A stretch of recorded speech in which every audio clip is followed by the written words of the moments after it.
இங்க பிரவீனோட அம்மா காலையிலேயே பூஜைலாம் பண்ணி, பூஜை பண்ண லெமன்ல பையனுக்காக ஜூஸ் போட்டு 4 மணிக்கு போய் எழுப்புறான். ஆனா அந்த பையன் டைம பார்த்துட்டு போம்மா லூசாமான்னு சொல்றான். ஆனா பிரவீனோட அம்மா அந்த ஜூஸ் வேஸ்ட் ஆயிடக்கூடாதுன்னு இந்த ஜூஸ போய் அவங்க தூங்கிட்டு இருக்க அப்பாயே எழுப்பி குடுக்குறாங்க. ஆனா அவங்க அப்பா மாட்டு மூத்திரத்த கூட குடிப்பேன். உன் பையன் மிச்சம் வச்ச எதையும் நான் குடிக்க மாட்டேன்னு சொல்றாங்க. இப்ப அடுத்த நாள் காலையில ரிசல்ட் வருது. பிரவீனோட அம்மா அரக்கம் பறக்கமா போய் ரிசல்ட்ட பாக்குறாங்க. பார்த்தா பையன் எல்லாத்துலயுமே 35, 36 எடுத்து பாஸ் ஆயிருக்கான்.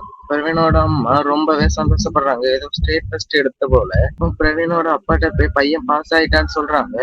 அவங்க அப்பா டோட்டல் எவ்வளோன்னு கேக்குறாங்க. பிரவீனோட அம்மா 200ன்னு சொல்றாங்க.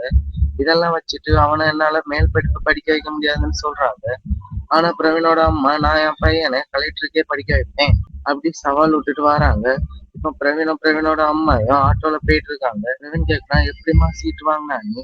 இப்ப பிரவீனோட அம்மா சொல்றாங்க ஒரு விஷம் பாட்டில எடுத்து வச்சு குடிச்சிருவேன்னு மிரட்டி தாண்டா சீட் வாங்கினேன்னு சொல்றாங்க. இதோட பார்ட் 2 வீடியோ வேணும்னா மறக்காம நம்ம சேனலை சப்ஸ்கிரைப் பண்ணிட்டு பார்ட் 2ன்னு கமெண்ட் பண்ணுங்க.